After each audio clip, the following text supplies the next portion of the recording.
سانس آخر روز اول رو هم دیدم. تو دوتا سانس آخر امروز یک فیلم خوب وجود داشت. حالا این فیلم خوب بذارید من با همون امتیازبندی مردمی در حال رأی‌گیری بگم بهتون. فیلمی که باز از بین نپسندیدم و میانه پسندیدم و خیلی پسندیدم فیلم ها رو من تا حالا فیلم خوبی که میگم و یه پسندیدم دارم. بعد اسم اون فیلمی که میخوام راجعش صحبت بکنم خدمت شما عرض کنم که مدیر مدرسه فیلم تقریبا پرحاشیه این دوره هست. کارگردانش یه سمتی مثل که تو دم دستگاه سینمای جوان داره. بعد فیلمش از لحاظ موضوعی هم پر حرف و حدیث هست، به بحث اعتراضات و اغتشاشات زن زندگی آزادی اشاره داره و داستان چند تا دختر مدرسه‌ای هست که اینها رفتن توی یکی از این شلوغی‌ها شرکت کردن، فیلماشون پخش شده و مدیر مدرسه الان تحت فشاره و باید به نحوی با اینها کنار بیاد. فیلم از چه جهت خوبه؟ فیلم خودش رو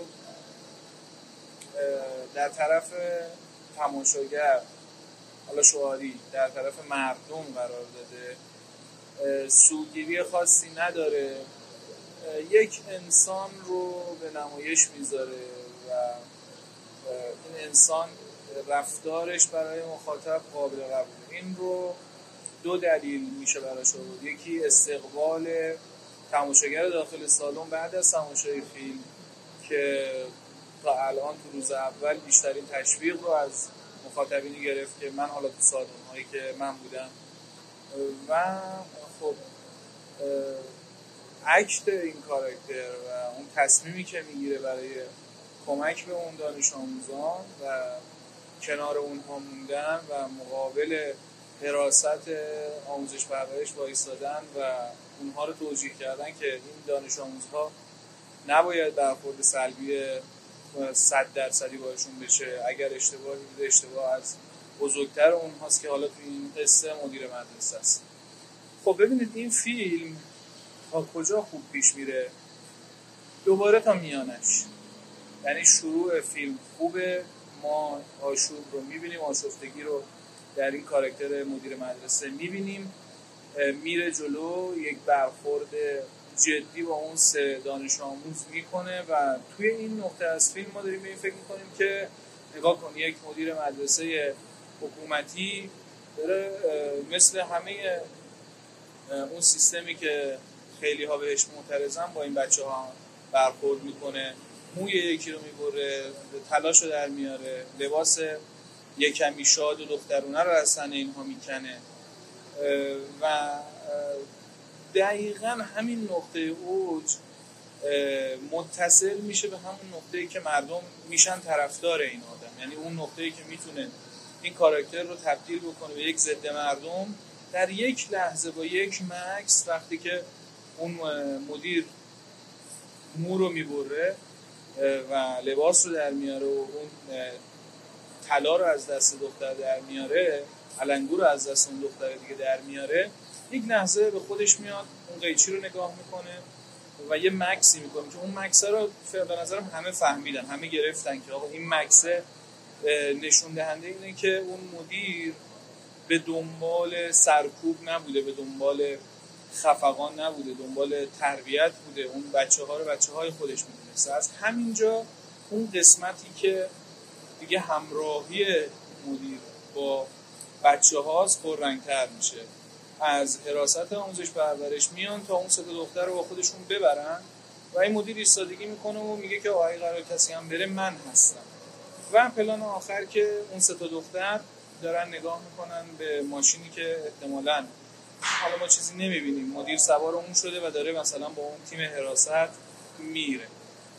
ضعف اصلی باز دوباره باسمه‌ای کردن افراد دولتیه.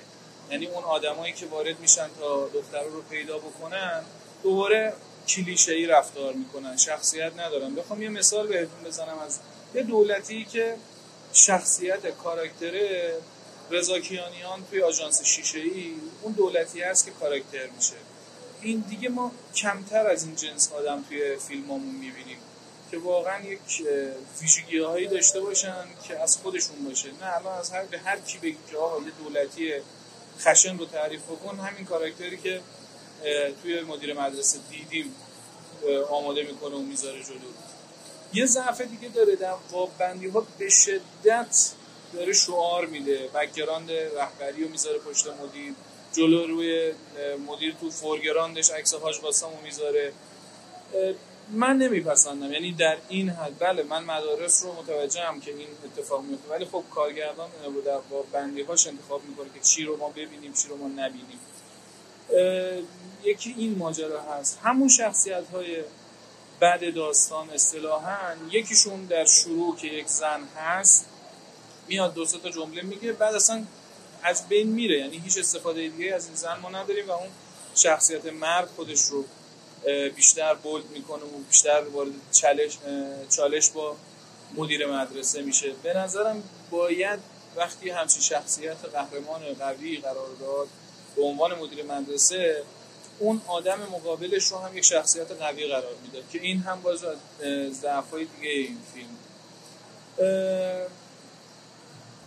نقش اون دخترها و یا محول الحوله و احوال شدنشون رو و اینکه تو اون پلان آخر یک تصویری از اینا میبینیم که همه بغض کردن، ناراحتن، متوجه اشتباهشون شدن، این باید یک کمی قوی‌تر پرداخت می‌شد.